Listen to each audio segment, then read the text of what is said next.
economic power, they would not depend on the either gender. Sometimes you find them in places where they are exposed because they are trying to get alternative source of income. We also have challenges to do with, I've said education. Education, yes. If a woman is educated, chances are that they will avoid some of these challenges which are there in the society. So we need to encourage our girls. The girls who have been killed in Airbnbs are in universities. They're educated. They're educated, but those ones are looking for money. Yes. You know, a girl has many needs. Point of order. Point of order. Oh, yes, Yeah, point of order. Honorable Mishi. Honorable Chairman, it is not good to say that those girls are looking for money, and that is why they're brutally murdered. We have seen so many other women who have been murdered, and not in those circumstances. So it is very wrong to say that those women who have been found, they have been butchered, their body dismembered, put in a sack, that they were doing that for money. Taken. Naisula, you had another issue about the peace and the peace. Yeah, so that it's not just a security yes. Matter. Can you respond to that? Before responding to that, I had not finished answering the first question on what we need to do as far as femicide is concerned, is to have recovery centers, also have safe spaces where the girls can go to. The challenge that we also have is the system of reporting. Nominee, you are overflogging femicide. Thank you. I think members are not having any issue with that. Thank you. Answer her question on what intervention you can propose coming from a semi-arid but a bandit-prone area. That's what she asked you. Thank you, Mr. Speaker, sir. And you are not just going to be a minister in charge of femicide. You are going to do many things. There's culture in it, there's arts in it, there's heritage in it. Thank you, Mr. Speaker, sir. The conflict resolution on the ground comes because the challenges of insecurity is because of income. The cows which are stolen from Baringo, for example, are stolen because of bride price. They are taking those cows so that they can pay dowry for another wife. So how to deal with that one is to encourage, first of all, to try and deal with this issue of you must give out 20 cows. For me, even Cheptumo did not pay the 2, and I am still married to him. So you don't have to have 20 cows. You can have 2 and still get married. We are willing to get married anytime. The other issues that we need to encourage is this bottom-up transformation agenda of trying to work on matters of agriculture. If you look at Baringo, for example, Lake Baringo has a lot of water. So we will work with the other state departments of, for example, irrigation, to have these people work in the farms instead of going to steal. Because food will always be marketable. So why steal cows to buy food? Just ensure that you have work on the farm, get the food. Thank then you. Go to schools. Thank you. Robert? Yeah, thank you, Mr. Speaker. I have two very quick questions. One about gender and the other one is about arts. Take the questions very carefully so that you give concise, precise answers, like I said.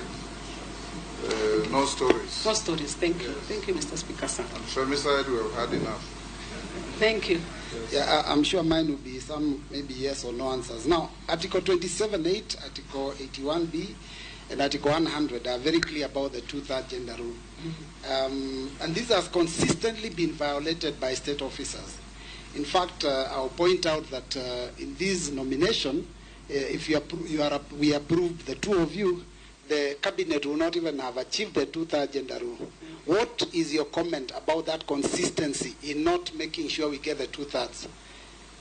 Secondly, on the issue of arts, you have talked to us here and you have told us you have been a teacher, you have been teaching, but you're not a trained teacher.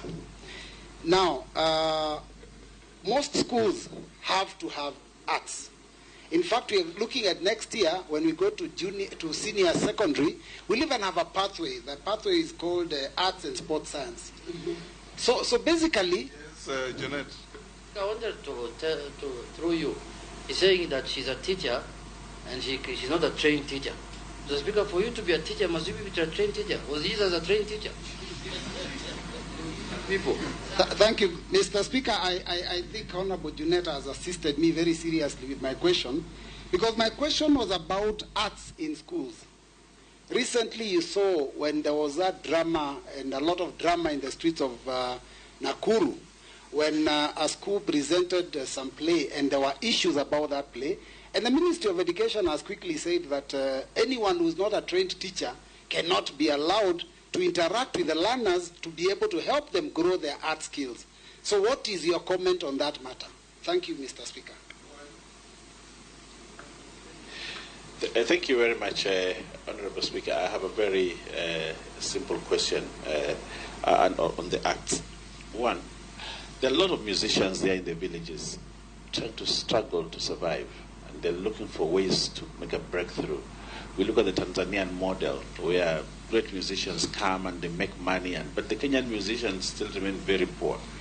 When you take over, if this committee approves you and you take over, what are you going to do about the young artists in the village struggling, and yet they have good quality music, but they cannot break through? Thank you. Honorable Millie.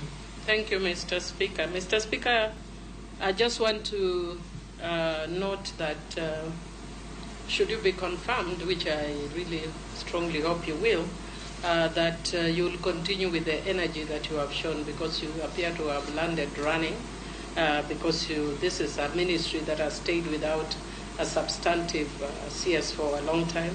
And I'm glad that you've noticed that one of the things bedeviling this ministry is budgetary allocation, of course, which goes back to Parliament. But again, using your negotiating skills, you said you'll try and use it to increase. I have one question that is gender related and one that is culture related.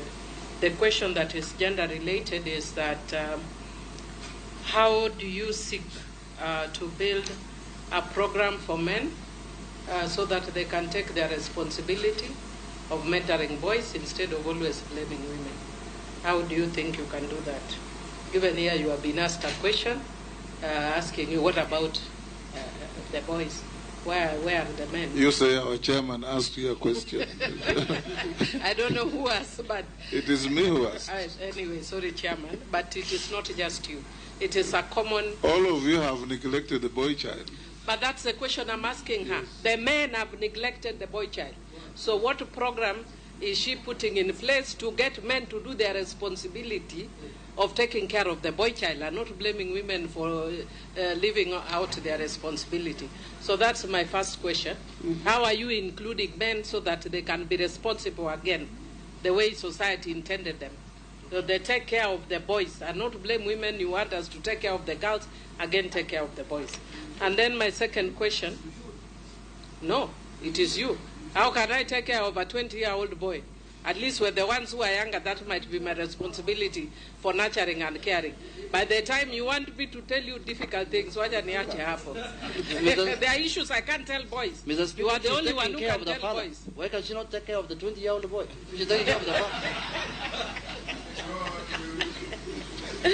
You see, that is comic relief. Let it end you see, there. Mr. Speaker, that is where we are going. If he wants me to take care of a 20-year-old boy, Mr. Speaker, that is why I want you to have a program. If you can tell us what kind of program you are thinking of for men to take their responsibility seriously, so that you are not having 20-year-old boys arguing with older people, especially on social media. No respect laws and all that. Mr. Speaker, the other issue that I'd want to ask is that in relation to culture. Kenya has struggled a lot with the showcasing what defines Kenya. Do you think there is an innovative way that you can think of coming up with some cultural, whether it's an attire or something, that can identify our Kenyanness?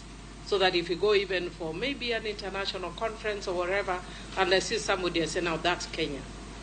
Have you thought about it, or is it something that you want to think about? Thank you. You can answer those three.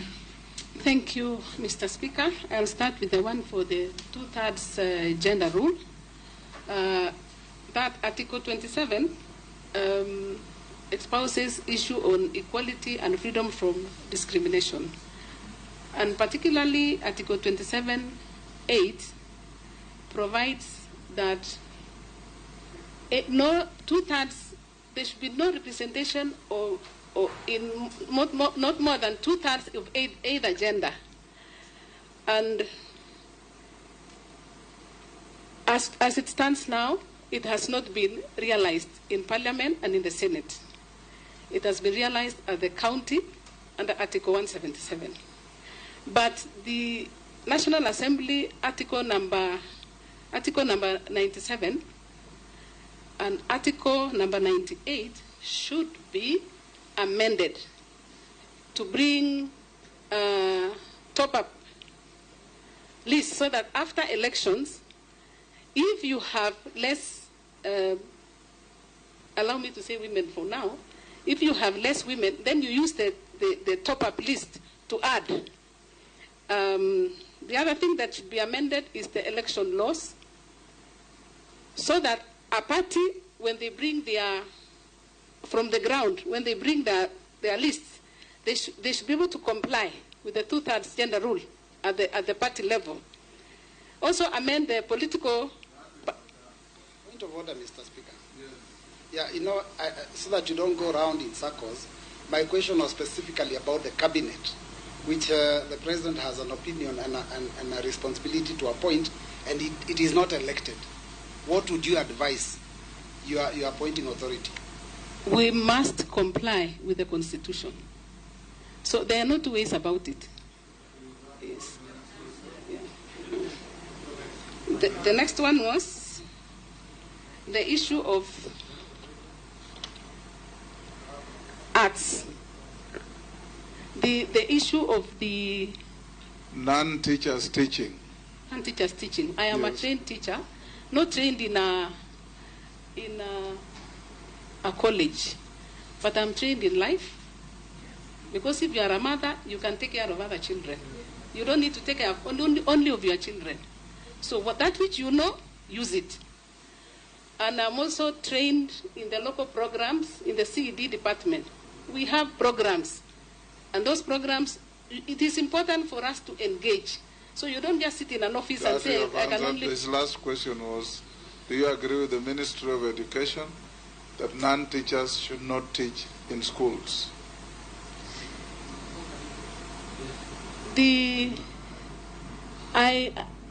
I believe, again, that people are gifted differently. For example, if you are talking about artists, and they want to, they are the ones who, not all teachers can write plays. Not all, I mean, people are... Order, Robert, we stop cheering the nominee. So all you need to do is to have a proper engagement, and because the schools are run by an administration, it is for them to only ensure that they check what is happening. And I'm not specific on any issue. I'm simply saying that should be the way. Go to the next question by Owen Bayer. Musicians. And Mr. Speaker, she has said proper engagement. Proper engagement, yes, absolutely. Musicians. Nominee musicians, he says our local musicians wallow in poverty. Musicians in our neighborhood seem to be doing very well. What are you, if you find favor with this community, going to do to uplift the status of our local artists, especially musicians? That was his question. Thank you, Mr. Speaker, sir. arts is a very important aspect of life. The proposal that I have is to ensure that they are remunerated for the work that they are doing. In my reading, I came across a case where the performers are doing their work, but the collective management organization collect their money, but they do not remit. So they collect 100%, but they remit only 10%. Meaning, the people who are actually doing the work are not receiving their payment. So one of the policies that we are going to engage first, in fact that should be a priority, is to ensure that we look at why are they retaining this money. They should be prosecuted. ESCC and these people who are ESCC and the DPP, we should all work together to ensure that any money that has been collected, if one is retaining, they should be able to release. Otherwise, it is not that they are not doing, they are doing a lot of work, but they are not getting paid for the work that they have done. The other proposal that I have is to engage the county governments, because most of the performances are done at the Kenya National Theatre, but we need to ensure that we have cultural days almost frequently in the counties, and they are organized the way you organize football teams. They should be, people should be engaging over the weekends. Artists are there, you pay, and then now from there they receive their pay. And that can only be done with the help and with coordination with the county governments. Go to Millie Odhiambo. Men are our husbands, and they are our fathers, and they are our brothers. They need to engage in income-generating activities. In the ministry, we have come. There is a program that is meant to engage the men. I have read somewhere to engage the men in income-generating activities, not to just wait for the women to go for chamas and then they come and beat them because they have money. The other thing they need to do is to involve the men in decision making. You know, just like in the Bible, when Eve sinned, Adam was just quiet. Men need to come up, give their views. So we will be engaging them as we go, as we do these community-based projects, that we must have men giving their views. They should also register in cooperative societies, and then they borrow money, develop themselves, and ensure that they teach the boys to work hard from a very early stage. All these problems are coming because of patriarchy, because men believe they are not supposed to do much other than come in the evening and say, where is my food? It is a high time they also get engaged. Anna, you know, those are not correct statements. You also know that Eve made Adam make a wrong decision. Mr. Speaker, he was quiet. The Bible says he was with her. Eve made Adam make a wrong decision. But answer the question of Millie about... yes. Chairman, I want to bring to the attention of the nominee, even from the composition of this committee, you can see men are more than, they are working harder than women. There were more. Secondly, that statement you must withdraw because it's bordering gender-based violence. I would like to thank you, Mr. Speaker. I'll take you back to the 2/3 gender rule. That is where that's why you are many. Now, Millie also asked you, in case you find favor and become the minister, you go to West Africa, you see distinctly Nigerian attire, distinctly Ghanaian attire. You go to other places, same thing. What you think you need to do to define the Kenyan, that you see a Kenyan walking on the streets of Beijing and you say, this is not just an African, that's a Kenyan. That's what Emilia asked you. Thank you, yes. Dress code, or rather dressing, you can't be able to say this is the kind of an attire that is acceptable, because we have several cultures. We have different cultures. We have Maasais with their culture, we have Kalenjins with their culture, we have Luos with their culture. I think what we can do for the time being, let's just put the flag on our head. Yes, George. Thank you. Thank you very much, Mr. Speaker. Speaker, we will start wearing flags on our heads to distinguish ourselves as Kenyans out there. I think that would be very interesting. Maybe before my brother here asks, just to help for purposes of the future, because I've been very observant, what you have said in just can actually work. Not necessarily by the flag. If you look at the Kalenjins, the Luos, the Kikuyus, they always, especially for the women, they have this sort of a variant of what I've modernized here. In Luo, it's called Ligisa. And in Kikuyu, you have it. So women have it, these men have varied. What Jomo Kenyatta used to wear, what Oginga Odinga used to wear. So it used to be worn as a leadership thing, but we can change it and make it a fashion statement. The other thing is, whenever I go out of the country, I see anybody with Kikoi, they are always a Kenyan. You don't have to answer that. Go on. Thank you. I think you have had something on gender, culture, and arts. Let's do something on heritage. We have a lot that we have inherited from our past. But unfortunately, we haven't done much with it.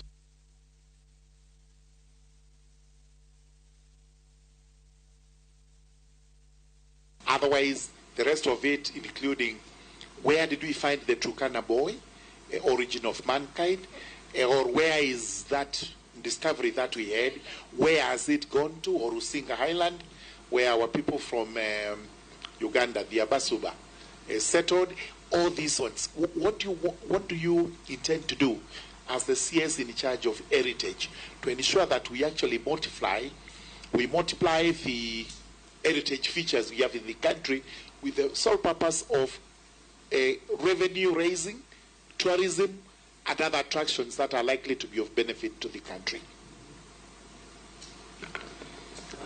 Thank you, Mr. Speaker. Mr. Speaker, I want to ask the nominee. She mentioned that the gender desks at the police stations do not work, and she suggested they should be at the hospitals.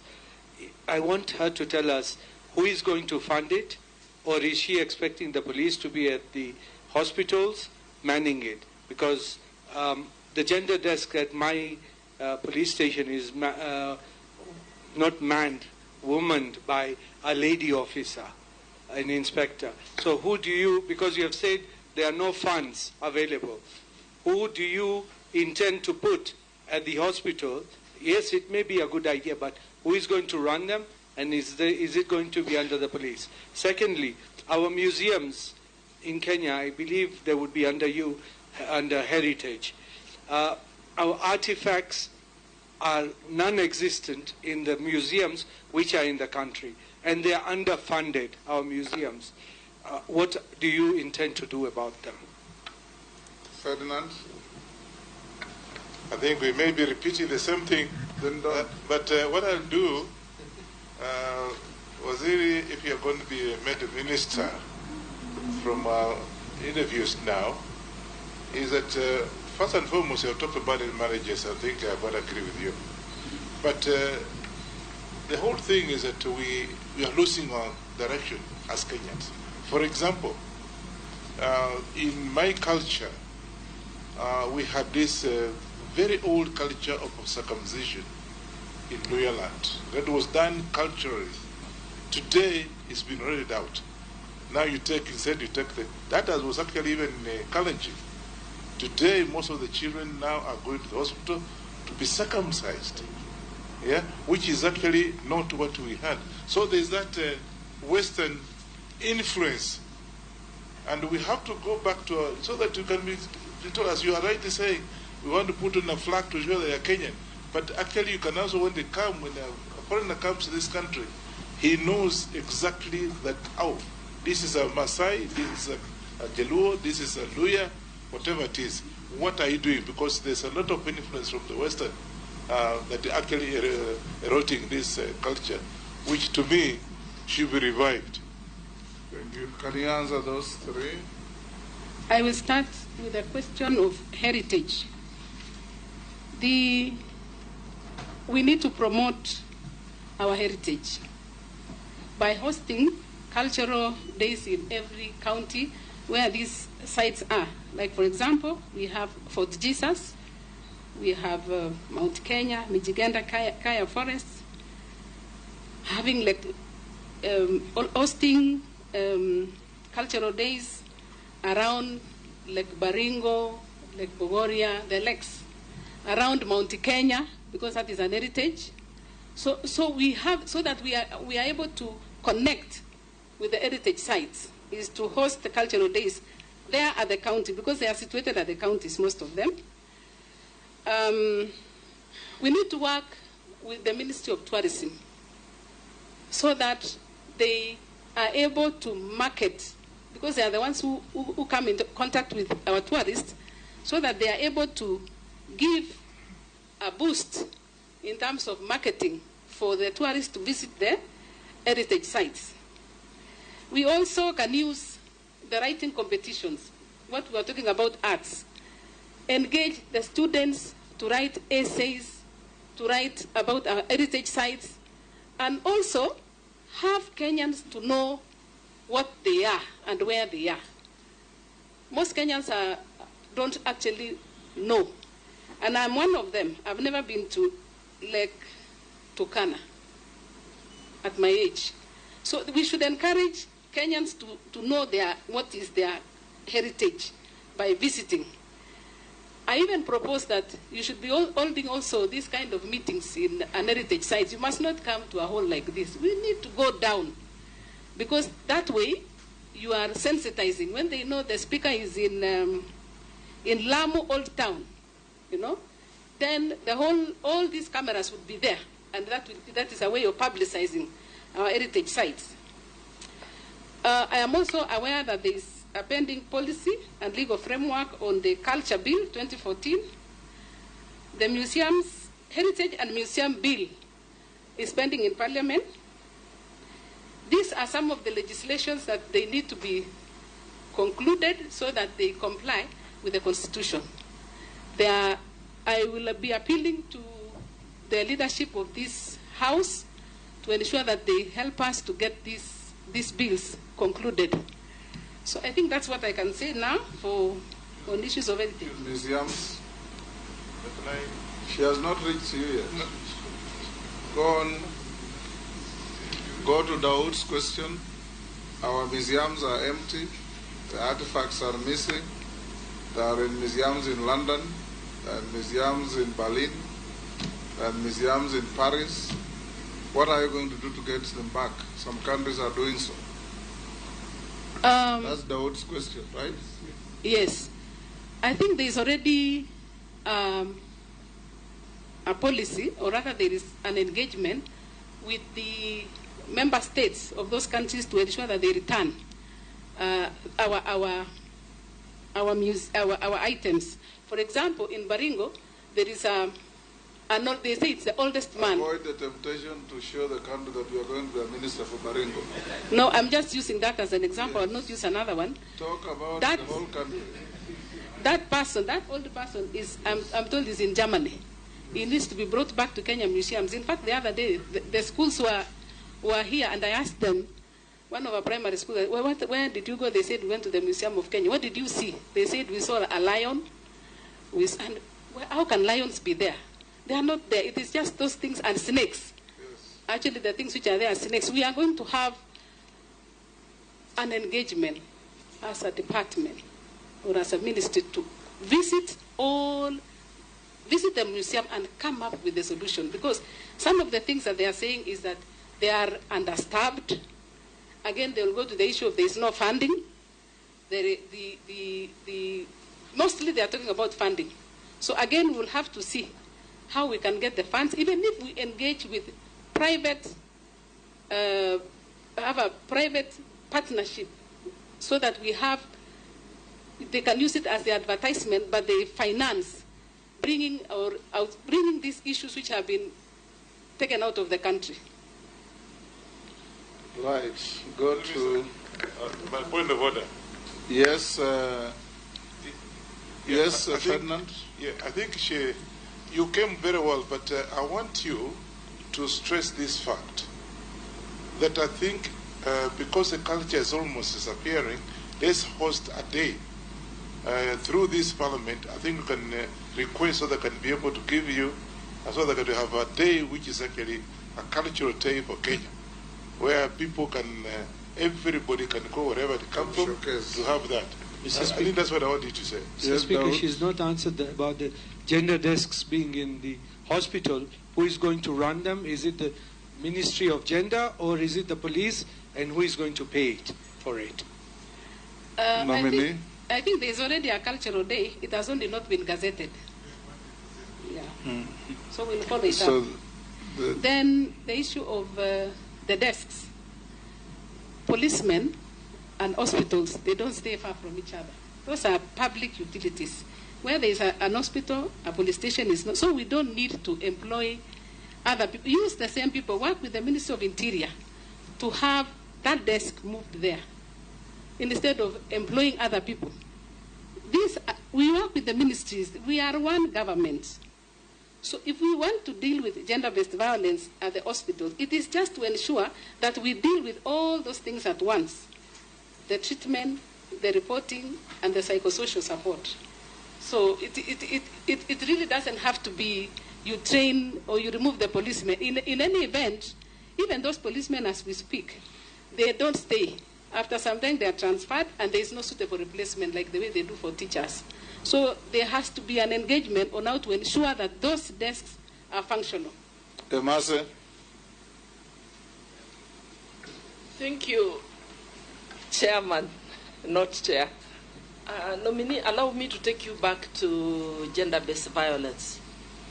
Most of the cases on gender-based violence remain unreported because of the challenges inherent in the reporting processes. We have even men being battered, women being battered, children defiled, raped. Name them, all of those are assault cases. So I'm wondering, what are you going to do as a ministry to ensure that most of these cases are reported, to encourage victims to report? Secondly, for those that are reported, as a country, we still have a challenge because we do not have structured systems where the victims can get support. And I mean psychosocial support, legal support, and medical support, where we have a kind of a one-stop center for the victim of gender-based violence. So what are you going to do as the minister, if approved, in that department with respect to addressing the challenges?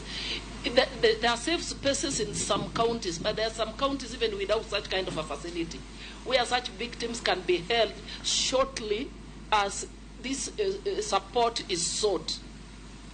Thank you. For those that they have challenges to operationalize. There is no money, there is no budget. So what are you going to do in your ministry to ensure that there is sufficient budget, and how will you address those challenges? She said she'll negotiate with you. Negotiate with me? Yes, with Parliament. Yes, Mishi? Yeah, thank you, Honorable Chairman. Honorable Chairman, I have two questions to Hannah Cheptum. And my first question is on the issue of the girls. What measures are you going to put in place to ensure young girls who have dropped out from school due to early marriages, early pregnancy, and FGM, that are given a second chance for studies? That is my first question. My second question, the government has initiated several funds, the Women Enterprise Fund, the Youth Fund, Wezo Fund, Hustler Fund, and all these funds target the affirmative group, which include women, youth, and persons with disability. But when you look on the analysis, you still see that women are still low in terms of economic empowerment. What measures are you going to put in place to ensure that these funds reach the target audience and also they give positive results? Thank you, Honorable Chairman. Russell? Thank you very much, Honorable Speaker. Madam Anna, listening to your response, and also the questions that have been asked by my colleagues.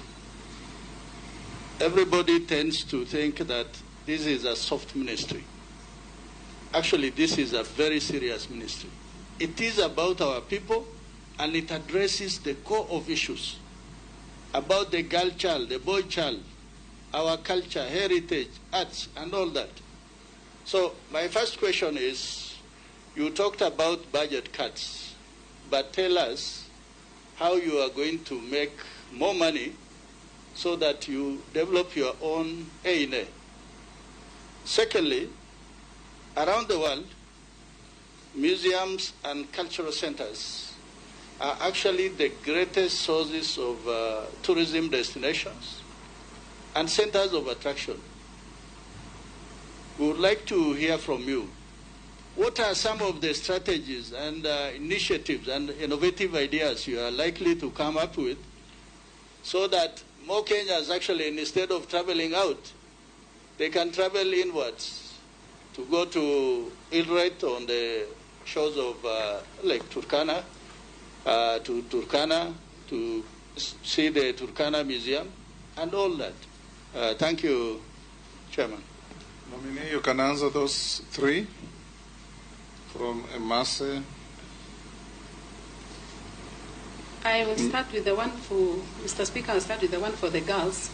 We need to reintegrate them back to schools by supporting them to go and learn in the TVETs, because these are institutions that are available and they are cheap. So let them, if they don't want to go back to school, but at least engage. If you want to go back to primary, you can go back. Nobody denies that. Secondary, you can always go. But join these TVET institutions so that you gain a skill, so that you can support yourself after that. On the issue of Uwezo, we need to train the members. We need to train the women. Earlier on, I mentioned that I worked in the Ministry of Cooperative Development. And why they are now the biggest deposit-taking organization is because of training. We need to train, because people need to know that that money they are taking is a revolving fund. It needs to go back so that it can support another person. But also be very stringent on audits. We need to strengthen the internal audit of these funds, so that before it is seen as a big item, as having losses, that we need to ensure that we audit periodically these funds. And that is one of the issues that I'm going to look into it, so that we don't have losses or misuse of the funds. The other question was about the issue that we have budget cuts. What can we do as a ministry to ensure, or as a department, to ensure that we have funds without depending on the budget? If you look at some of the semi-autonomous government agencies, they are called sagas in that ministry. We have one like Bomas of Kenya. Bomas of Kenya, once it will be complete, is going to bring a lot of income. And that in itself can be able to finance. It can finance itself, and part of it can also be used to develop another project.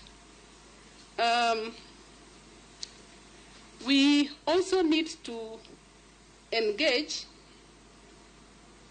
like for example, Kenya National Library. Kenya National Library has come up with e-books.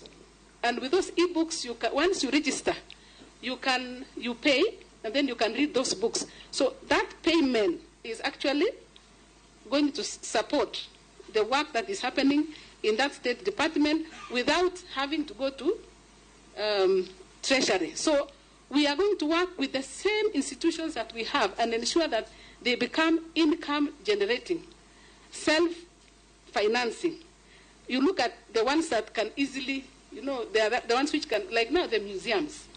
If you really develop those museums and you work with the Ministry of Tourism to ensure that tourists come, and they go to those sites, definitely we will have income being generated by those institutions. So we wouldn't have to depend on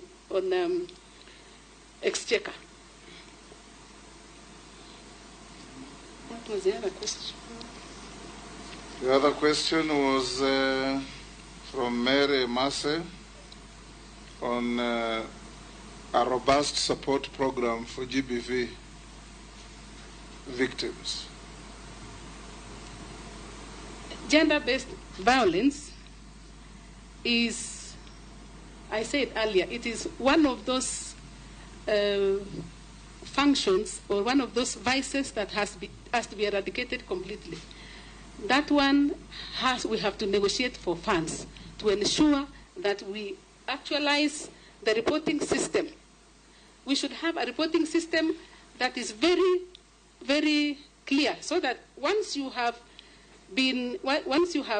that violence. That point is made. She's asking, reporting will be there. It's a given at the police or any other government agency. How do you compensate the victims? That's what she asked. Is that so, Mary? I don't think so. You forgot what you asked? Speaker, I asked two questions. One, how she's going to encourage victims to report. Because the reasons why they are not reporting are known. One of it is cultural. One of it, you've just had no gender desk, whatever, or the gender desk is not friendly. You know, things like that. She has talked about that since she started. Okay, so, fine. Yes, the second one was on the support system for the victims. That's what I'm saying. Yes. On how to report, you have said that over and over. Now deal with assisting the victims through compensation and other things. What is your view if you are given an opportunity to be the minister?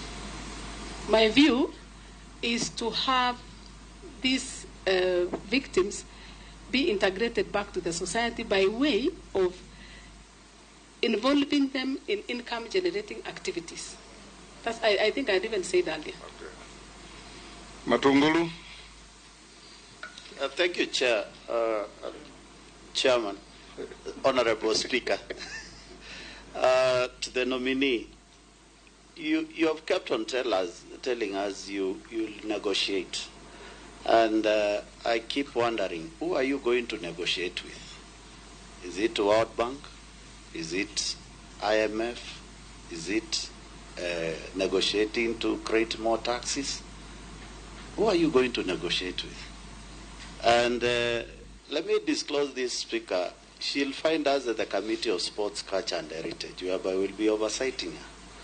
The bottom line is that it's true, the ministry itself has serious budget deficits. But there are serious interventions which I would wish to hear from you, whereby you can generate more money to that ministry. But who are you going to negotiate with? Vicaria, you came in late, introduce yourself, then ask no question. I can see you don't want to ask any. Vicaria Davis. Thank you. You can answer that from Honorable Mule. Who are you going to negotiate with? And where are you going to get money outside the budget lines? Thank you, Mr. Speaker, sir. We will negotiate with Parliament. Parliament are the ones who approve those budgets. So we will be submitting our budgets and we will call on you not to cut our budgets.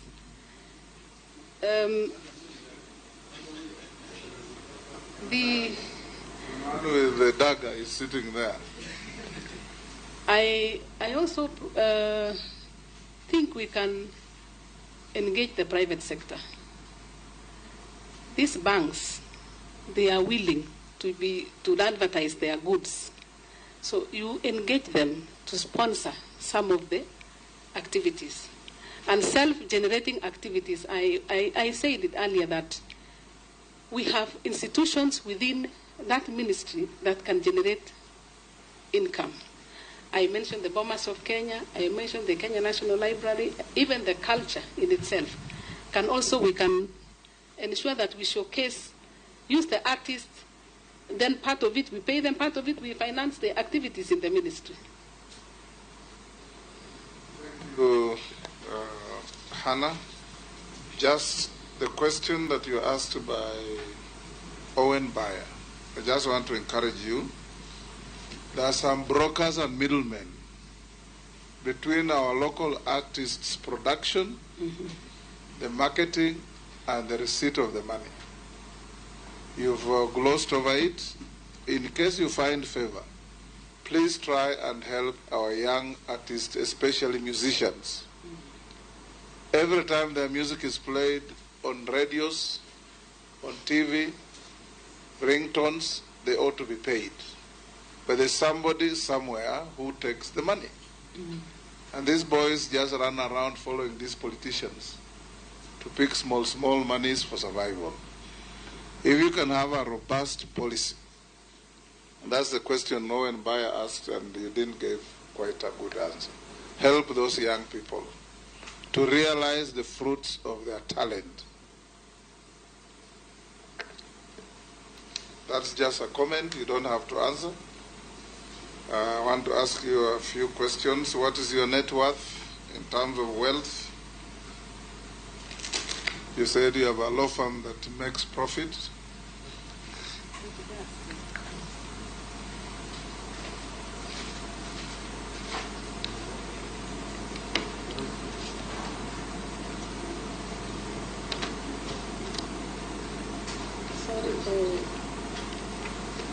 I don't have money. The money I have belongs to my husband. Now you are... And I have not done... We presume you to be the sole administrator of the estate. Succession. And by the way, Mr. Speaker, the part of what was supposed to be due to him has already been stolen. Pardon? Part of what is due to him has already been stolen in the cooperative. During the day we were having the burial, yes. When we were having the church service, yes, I was told that 250,000 was borrowed by him. When he was lying in state? Yes. So I was told, who is the older, who is having his phone? I said, I'm the one. So you are a beneficiary of corrupt dealings. I said, why? They said it is because he has borrowed 250,000 and it has already been spent. So it is less that. I will do the deductions. Yes. Minus the 2 cows. Before we get there, sorry, Hannah, members of the public have sent in a few questions. Some you have answered, but it's good to be fair to them. What will be your input in ensuring gender mainstreaming in Kenya, particularly in the public service? You have answered that. What measures will you put in place to ensure that gender-based violence against men is brought to an end? You have talked about that. Are you aware of the strategic development goals and Kenya's vision? And if yes, and if approved for appointment, how do you plan to align gender equality efforts with the goals of Kenya's Vision 2030? That you can answer. Are you able to answer that? I will. Okay. The next one is, what is your strategy to protect and promote Kenya's intangible cultural heritage, including indigenous languages, traditions, and customs? The next one is, the creative economy remains underfunded. How will you ensure support of artists and creatives, especially in film, music, and visual arts? I think we have talked about that in extenso. Kenya has many neglected cultural sites and monuments. What investment or restoration initiatives does your ministry plan to undertake? That you can touch on. What mechanisms will you put in place to enhance the inclusion of PWDs, the elderly, and other vulnerable groups in policy formulation? That is public participation. Given that culture is a devolved function under Schedule 4 of the Constitution, how will you collaborate with the county governments? That you have talked about extensively. What measures will she take to ensure that gender desks at police stations are adequately staffed with officers who possess the necessary qualifications and skills in handling GBV and offering counseling support to survivors of all genders that you have answered. So answer the other two. On strategic development goals and Kenya's vision. I will use an example, sorry to say so. The Bomas of Kenya is being developed because it was in the Vision 2030. So as a ministry, we'll ensure that every department or every sector is able to align itself with Vision 2030. I don't know whether I've answered that one. Do you think you have answered? I have attempted. Some questions you attempt, others you will deal with them as you get to the ministry itself. Yes. Yeah. Okay. Yeah. So let's go to what, those were questions from the public. If we find favor, we'll pass them on to you to deal with them. There are policy issues, there are operational issues, and there are issues that any serious ministry should undertake. So what is your net worth now? Have you? Our net worth as a family is 420,049,049 or thereabouts, and these are estimates. Mm-hmm. Yes. Made of? Made of our residential house in Karen, which is about 100 million. We have a residential house in Nakuru, 15 million. I read all of them. It's very big. I read all of it, Mr. Speaker, sir. No, it's okay. Yes. We have it on our files. Okay. What is very big? You have seen it. It's very well tabulated. Have you ever been convicted of an offense in a court of law? No. No. Have you ever been adversely mentioned in any parliamentary committee report? No. Do you hold any office in any political party? No.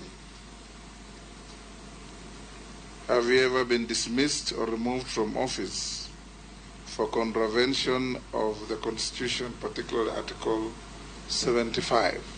No, sir. You haven't. So thank you very much, Hannah.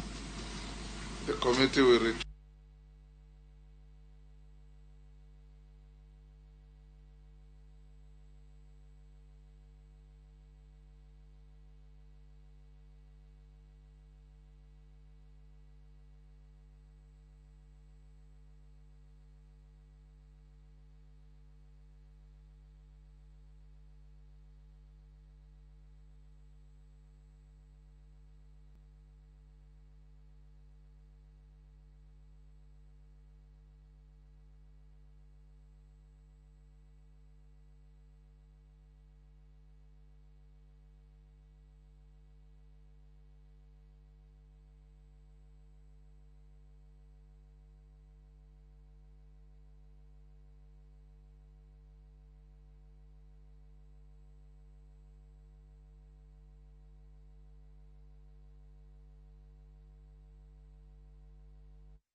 Unatafuta pesa faster? Basi let's aim for the skies na patapata.com. Ingia skies za patapata.com, cheza Aviator, JetX na Aviatrix and many more. Na zinamwaga doka mvua. Luku ni mpya, site iko smooth. Hakuna kusumbuka. Patapata. Play, win, repeat. Not for persons under the age of 18. Authorized and regulated by BCLB license number 447.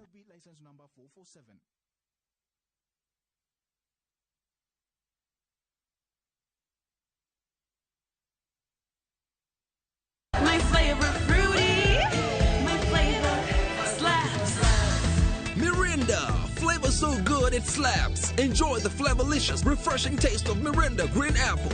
Mirinda, flavor so good it slaps.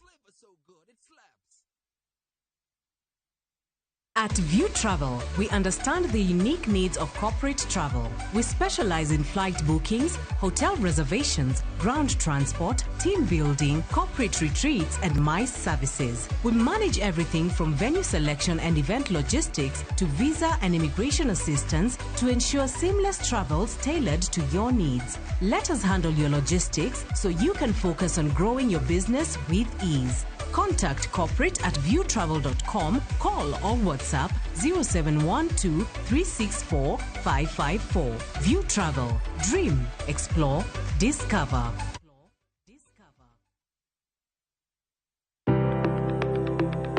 En gima konyo e ngima mapile, to ken gima ng'ato dwaro e ngimane. Bedo gi ngima maber miyo ng'ato dak e ngima maber.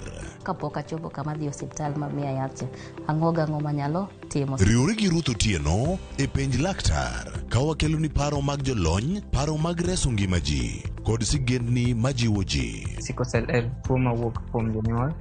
Koro ka ji pok okendre, ji onego gidhi e pim mondo ging'e ka gin gi jin mar sickle cell. Kochakore gi lony manyien mag thieth, nyaka e yore mag thieth makonyo. Wan gi gik moko duto madwarore. Ka iwinjo kaka iwuotho to kawira maki wi bari seche te idhi adhi osiptal wacho ni an adwani mondo kawuono pima remo. Penj laktar. Wuok tich nyaka tich abich, saa 12 odhiambo. Mana e Ramogi TV.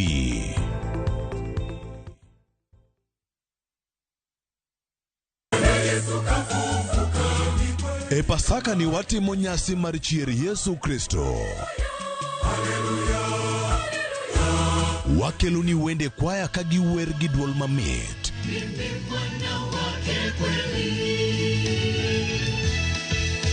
Kod jower mamoko muhero ka gipako Nyasaye kuom locho.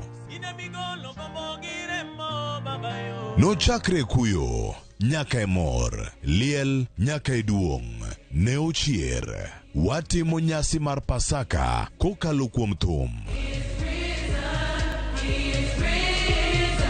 Ramogi TV kwayo ni Pasaka mochwere.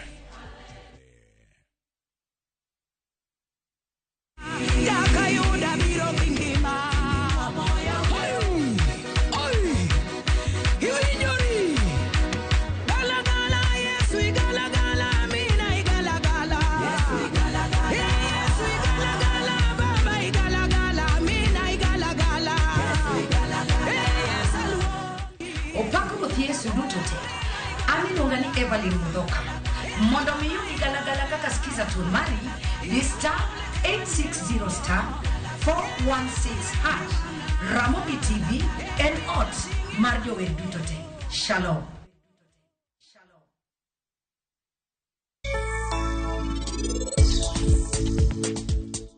Jogi ok ogeno kuomi kaka iparono, to bende ok gigeno kuom masinde. Nikech an awuon ka aseyudo nigi tich moro machielo. Rangane kacha, Manat Nyakwari e Chabiro.